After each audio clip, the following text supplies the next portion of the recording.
एक साहब थे ऑस्ट्रेलिया में, उनका नाम था बिल मॉलिसन। वो एनवायरमेंटल साइकोलॉजिस्ट थे। उन्होंने ये कहा कि ये जो हमारी बकौल उनके, ये जो हमारी माँ है ना ज़मीन, इस ज़मीन के रिसोर्सेज लिमिटेड हैं और जितना हम इन रिसोर्सेज को कंज्यूम करेंगे केयरलेसली, उतनी जल्दी इसके रिसोर्सेज जो हैं वो डिप्लीट होना शुरू हो जाएंगे। और इसके अंदर जो एनर्जी है, उस एनर्जी का प्राइम सोर्स है वो सूरज है। सूरज से एनर्जी इस प्लैनेट में आती है और उसके बाद वो डिफरेंट फॉर्म के अंदर स्टोर हो जाती है। और उसमें जो सबसे ज्यादा एनर्जी स्टोर होती है वो केमिकल कंपाउंड्स की फॉर्म के अंदर स्टोर होती है। और इसमें बसने वाले जितने लोग हैं वो इस एनर्जी को कंज्यूम करके उसके जरिए से अपनी बॉडी के स्ट्रक्चर को बनाते हैं और मेंटेन करते हैं। मगर ये सारे के सारे एक दूसरे के साथ इतने खूबसूरत रिलेशन के अंदर जुड़े हुए हैं कि जब एक एनर्जी यूज करता है और जो एनर्जी में से बच जाता है वो दूसरे जानदारों को दे देता है, यानी पौधों को या दूसरे जानदारों को। और इस तरीके से सिर्फ उतनी ही एनर्जी और उतने ही रिसोर्सेज यूज होते हैं जितने के उस जिंदगी को यहां कायम रखने के लिए काफी हैं, और बाकी के सारे इस मदर अर्थ को लौटा दिए जाते हैं। लेकिन इस सारे मसले के अंदर प्रॉब्लम तब हुआ कि जब यहां इंसान ने सो कॉल्ड तरक्की करना शुरू की, और जब इंसान ने यहां बाकी तमाम जानदारों की निस्बत अपनी एक आर्टिफिशियल लाइफ गुजारना शुरू की, और उसने अब यह समझा कि मैं जितना ज्यादा इन रिसोर्सेज को अपने काबू में करूंगा, ऐसा करने में उसने इस पूरी इकोलॉजी को डिस्टर्ब कर दिया। लिहाजा क्या हुआ इंसान की वजह से? इंसान ने अपनी जिंदगी को जब आर्टिफिशियल किया तो पहले वो जमीन में से खुराक निकालता था रॉ फॉर्म के अंदर, ज्यादा से ज्यादा उसको बॉयल कर लेता था या उसको थोड़ा हीट करके उसको खा लेता था। अब उसने खुराक बनाने के लिए फैक्ट्रियां लगाई, उसने प्लांट्स लगाए। पहले जो खुराक बनती थी वो उस खुराक को पैक करने की कोई जरूरत नहीं होती थी। अब इस खुराक को पैक करना है तो पैक करने के लिए हमें कोई और केमिकल मटेरियल चाहिए। अच्छा, फिर पहले जो खुराक खानी थी वो आज खाई और अगले दिन के लिए ताजा हमें इकट्ठा करनी थी, मगर अब ये खुराक को साल साल के लिए स्टोर करना चाहता है, तो स्टोरेज के लिए इसने और केमिकल बनाए। तो ये तो सिर्फ खुराक का मामला है। यही मामला उसके कपड़े के साथ हुआ, यही मामला उसके रहन सहन के साथ हुआ, यही मामला उसके घर के साथ हुआ, यही मामला उसकी तामीरात के साथ हुआ, यही मामला उसकी जिंदगी के तमाम शोबों के साथ हुआ, जिसकी वजह से जमीन के रिसोर्सेज का जो हिस्सा इंसान को चाहिए था वो उससे ज्यादा इकट्ठा करके फिर जो बच जाता है वो इस जमीन को लौटा नहीं रहा। जब वो इस जमीन को वो लौटा नहीं रहा, इसकी वजह से जमीन के रिसोर्सेज डिप्लीट होना शुरू हो गए हैं। प्लस इस आर्टिफिशियल जिंदगी की वजह से कुछ ऐसी चीजें हैं जो पहले यहां नहीं थी वो इसने क्रिएट कर दी। मसलन प्लास्टिक, मसलन वो तमाम चीजें जो बायोडिग्रेडेबल नहीं थी, मसलन डिफरेंट किस्म के केमिकल। तो उन केमिकल की वजह से जो जमीन की अपनी खूबसूरती थी वो आहिस्ता आहिस्ता तबाह होनी शुरू हो गई, जिस पर जमीन ने रिएक्ट करना शुरू कर दिया। पहला उसने रिएक्शन ये किया कि उसने वो पानी, बेटा ये आवाज जो आ रही है इनको जरा मना कीजिए, जो पानी था ना, पानी जो हमें अवेलेबल था। आप हैरान होंगे ये बात सुन के मरियम कि जितना आपको पता ना 3/4 ऑफ दिस प्लैनेट जो है इसकी सरफेस के ऊपर पानी है, मगर उसमें से जितना ड्रिंकेबल पानी है ना, जो पानी हम कंज्यूम कर सकते हैं, वो सिर्फ 1% है। बाकी पानी हमारी लिए उस फॉर्म के अंदर कंज्यूमेबल नहीं है एज एन ऑडिबल कॉमोडिटी। अच्छा, अब यह हुआ कि जमीन ने रिएक्ट करना शुरू किया और उसने वो पानी जो जमीन की सतह के नीचे था उसको डिप्लीट करना शुरू कर दिया।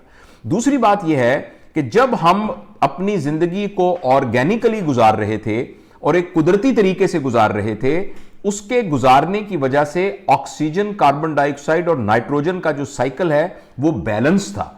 यानी जितनी कार्बन डाइऑक्साइड हम इमिट करते थे वो सारी कार्बन डाइऑक्साइड पौधे ले लेते थे और जमीन के अंदर चली जाती थी। आप ये याद रखिए कि जितनी जितनी कार्बन जमीन के अंदर होगी उतना उतना प्लैनेट ठंडा होगा। जितनी जितनी कार्बन जमीन के अंदर होने की बजाय फजा में इमिट होगी उतना उतना प्लैनेट वार्म होना शुरू हो जाएगा। लिहाजा जो आप ग्लोबल वार्मिंग का पूरी कहानी सुनते हैं, उस कहानी के पीछे सिर्फ एक बात है कि जितनी कार्बन को हमें वापस जमीन में डालना चाहिए था वो कार्बन फजा में है, और जब वो कार्बन फजा के अंदर होती है तो जमीन का टेंपरेचर बढ़ना शुरू होता है। और जब जमीन का टेंपरेचर सिर्फ 1 दर्जे बढ़ता है, सिर्फ 1 दर्जे, तो बेशुमार पहाड़ों पर जमी हुई बर्फ पिघलना शुरू हो जाती है। और जब वो पहाड़ों पर से बर्फ पिघलना शुरू होती है और फिर जब हवा, उसकी वजह से जो हवा के प्रेशर का बैलेंस डिस्टर्ब होता है, तो पूरी दुनिया के टेंपरेचर जो है वो एबनॉर्मल हो जाते हैं। जिस वक्त बारिशें होनी चाहिए उन टाइमों पे बारिश नहीं होती, बल्कि एबनॉर्मल टाइम्स के ऊपर बारिश होना शुरू हो जाती है। जब नॉर्मल टाइम पर बारिश होती थी तो उसकी वजह से खेतियां उगती थीं, और उसी वक्त बारिश होती थी फॉर एग्जाम्पल जब गंदम को पानी की जरूरत है। लेकिन अब इस मौसम की तब्दीली की वजह से उस वक्त बारिश होगी जब गंदम को बारिश नहीं चाहिए, और जबकि गंदम को बारिश तबाह कर देगी। इसी तरीके से जैसे आपको पता है कि इस हमारे जो जमीन है, इसके नीचे बहुत छोटा सा एक कुर्रा है जो कि लाइफ लाइन है, जो कि ओजोन की एक लेयर है जो कि इर्द गिर्द मौजूद है। और ये वो लेयर है जो सूरज से आने वाली तापकारी ज़रात को और सूरज से आने वाली और बहुत सी नुकसानदेह रेज को रोकती है। और ये ओजोन जो नीचे से कार्बन डाइऑक्साइड और वार्म एयर्स जो उमिट होती हैं, वो आहिस्ता आहिस्ता ओजोन की लेयर को छोटा करती जाती हैं, जिसके छोटा होने की वजह से ये ज़मीन के अंदर सूरज की जो शुआएं हैं उनके असरात बहुत ही खतरनाक तक हो जाते हैं। और ये सारा का सारा, अच्छा, इसके साथ साथ ये होता है कि ज़मीन में इंसानों के अलावा जो और जानवर थे, जो एक मावन बैक्टीरिया थे, जो फंगाई थे, जो मावन पौधे थे, जो मावन जानदार थे, वो आहिस्ता आहिस्ता खत्म होते जा रहे हैं। यानी बर्फानी रीच खत्म होना शुरू हो गया। समंदर की तह में वो मछलियां जो कि उसके अंदर एक बायोलॉजिकल इकोसिस्टम डेवलप करती थी, वो खत्म होनी शुरू हो गई, और जिसकी वजह से पूरी जमीन एक रहने के काबिल ना की जगह बन गई। तो ये सारा का सारा जो कॉन्सेप्ट मैंने आपको अर्ज किया है, इसको समझने के लिए ये बिल मॉलिसन साहब ने, जिनका भी इंतकाल हो गया है, इन्होंने एक कॉन्सेप्ट दिया, और वो शुरू में कॉन्सेप्ट सिर्फ एग्रीकल्चर से मुतल्लिक था। तो उन्होंने कहा कि हमें सस्टेनेबल एग्रीकल्चर करनी चाहिए, तो उन्होंने उसका नाम रखा परमानेंट एग्रीकल्चर। Permanent agriculture. फिर कुछ अरसे के बाद उन्होंने कहा कि सिर्फ एग्रीकल्चर क्यों, पूरा कल्चर क्यों नहीं, सिर्फ ज़राअत ही हम इस बुनियादी इकोलॉजी के प्रिंसिपल के तहत क्यों उगाएं, हम इमारतें वैसे क्यों ना बनाएं, हम कपड़े वैसे क्यों ना पहने, हम अपने रहन सहन को वैसे क्यों ना करें। तो अब हम अपनी जो पूरी की पूरी आबादियां बनाते हैं उनके अंदर इन चीजों का ख्याल क्यों ना रखें। तो उन्होंने इसको कर दिया परमानेंट कल्चर, और परमानेंट के बाद इसका मुखफ़्फ़ जब बना तो फिर वो NET हो गया, और ये फिर परमा कल्चर बन गया। तो परमा कल्चर बुनियादी तौर पर हमारे सारे देखने वालों और सुनने वालों के लिए परमा कल्चर एक कॉन्सेप्ट है, जिसका मतलब यह है समझने के लिए कि हम ऐसे सिस्टम डिजाइन करें रहने के लिए, चाहे वो हमारी जाती जिंदगी से मुतल्लिक हो, या हमारी एज अ ग्रुप जिंदगी से मुतल्लिक हो, या एज अ कम्युनिटी, या एज अ होल पॉपुलेशन। जो भी हम सिस्टम डिजाइन करें वो सारे के सारे सिस्टम इस तरीके से हों कि हम जितनी एनर्जी, जितने रिसोर्सेज हासिल करते हैं, उनमें से जितने हमें चाहिए उतने इस्तेमाल करें, और बाकी हम उसको वापस कर दें। एक किताब उन्होंने लिखी बड़ी मशहूर, जिसमें उन्होंने इसके 12 प्रिंसिपल बयान किए। तो अभी हमारे पास इतना टाइम नहीं है और वो टेक्निकली जरा कॉम्प्लिकेटेड गुफ्तगू हो जाएगी, तो हम ये नहीं चाहते कि तमाम हमारे सुनने वाले उससे बोर हों।